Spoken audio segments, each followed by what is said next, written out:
संस्कारी बेटी। शालिनी की उम्र लगभग 28 साल की हो चुकी थी, लेकिन अभी तक उसकी शादी नहीं हुई थी।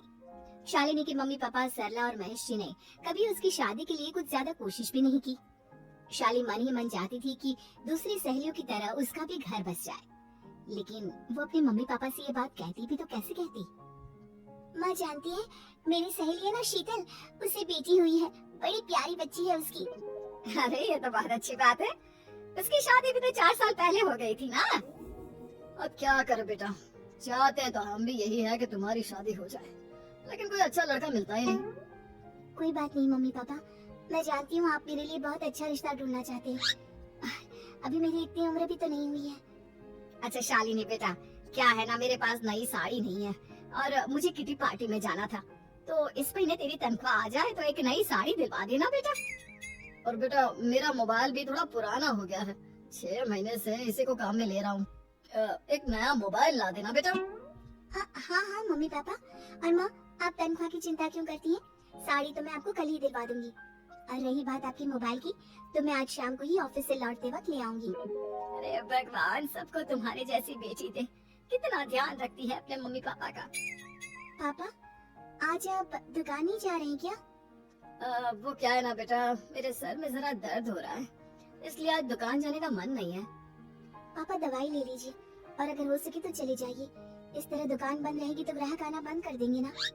अरे बेटा, तेरे पापा की अब उम्र हो चली है, और तू है ना हमारी कमाओ बेटी, इतनी अच्छी नौकरी करती है, हमारा ख्याल रखती है, तेरे पापा को चिंता करने की क्या जरूरत भला है? ठीक है पापा, आप अपना ध्यान रखिए, मैं ऑफिस से लौटते वक्त आपका फोन ले आऊंगी। और माँ, आपकी साड़ी हम कल लेकर आएंगी। शालिनी के जाने के बाद क्या करे, शालिनी के लिए सच में कोई लड़का ढूंढ कर उसकी शादी करवानी है क्या? अरे पागल हो गई हो क्या? वो शादी करके इस घर से चली गई तो हमारे खाने के लिए पैसे कहाँ से आएंगे? जानती हूँ वैसे भी आपको ना दुकान पर जाने में, काम करने में आलस आता है, अच्छे से पहचानती हूँ आपको। हाँ तो क्या हुआ, बेटी नौकरी करती है, जब बच्चे माँ बाप की कमाई पर मजाक कर सकते हैं, तो क्या माँ बाप बच्चों की कमाई पर थोड़े दिन चैन से जी नहीं सकते? अरे वो तो हम जी रहे हैं ना, देखा ना हमारी बेटी एक ही बार में हमें मोबाइल और साड़ी दिलाने के लिए कैसे फट से तैयार हो गई। एक दिन सरला की एक पड़ोसन अपने भतीजी का रिश्ता लेकर सरला के घर आती है। सरला बहन, ये मेरा भतीजा है प्रशांत, इसके लिए रिश्ता ढूंढ रही थी बहुत दिन से। अचानक से तुम्हारी बेटी का ख्याल आया, इतनी सुंदर और अच्छी नौकरी वाली लड़की है, मुझे तो बहुत पसंद है। अरे तुम्हारे पसंद करने से क्या होता है, मेरी बेटी को भी तो तुम्हारा भतीजा पसंद आना चाहिए ना। हाँ, ऐसे थोड़ी ना कि तुम्हें हमारी लड़की पसंद आ गई और हमने रिश्ता कर दिया। मेरा भतीजा बहुत बड़ी कंपनी में जॉब करता है। अंकल जी, मैंने आपकी बेटी को देखा है और वो मुझे बहुत पसंद है। हाँ तुम्हें तो पसंद है, लेकिन हमें भी तो उससे एक बार पूछना पड़ेगा ना। तो बुलाइए ना शालिनी को, उससे पूछ लेते हैं कहाँ है वो। ऑफिस गई है और उसको आने में अभी देर लगेगी। लेकिन तभी शालिनी ऑफिस से आ गई। ये लीजिए, शालिनी भी आ गई, अब आमने सामने ही बात कर लेते हैं। आओ शालिनी बेटा, इससे मिलो, मेरा भतीजा प्रशांत प्राइवेट कंपनी में अच्छी जॉब करता है। अब बेटा, तुम्हें ये लड़का पसंद है क्या? देखो बेटा, सोच समझ कर हाँ करना, तुम्हारे ऊपर कोई जबरदस्ती नहीं है। मम्मी पापा, प्रशांत की जॉब और उसकी बातें सुनकर मुझे तो काफी अच्छा लगा, मैं उससे शादी करने के लिए तैयार हूँ। ये लो, सारा मामला यहीं के यहीं निपट गया, लड़का और लड़की राजी हैं, तो अब हमें क्या। सरला की पड़ोसन और प्रशांत वहाँ से चले जाते हैं। अगले दिन, क्या हुआ मम्मी पापा, आप इतने उदास क्यों लग रहे हैं? वो क्या है ना बेटा, तुमने शादी के लिए हाँ कर दी उस लड़के के साथ। तो क्या हुआ माँ, उस लड़के में कोई खोट है क्या, आपको वो पसंद नहीं? अरे नहीं बेटा, जिसमें तुम्हारी खुशी उसमें हमारी खुशी, हमें भी लड़का पसंद है। तो फिर क्या बात है, अगर कुछ भी है तो आप मुझे बता सकते हैं। तुम्हारी माँ ये सोच सोच कर परेशान है कि तुम्हारे बाद हमारा क्या होगा, तुम हमारी इकलौती बेटी हो, हमारा बुढ़ापा कैसे कटेगा।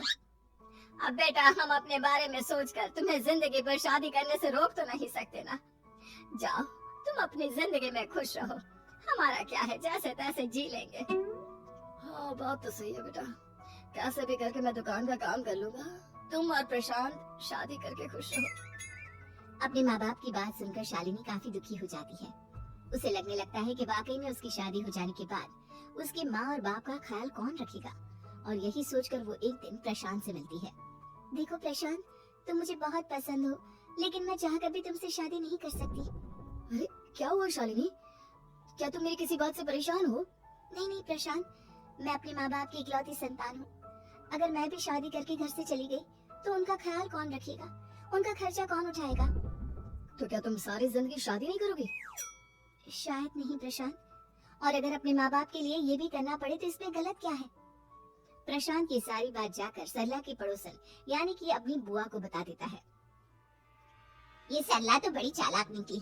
प्रशांत, वो अपनी बेटी के साथ खेल खेल रही है। कैसा खेल? आप क्या कहना चाहती हैं?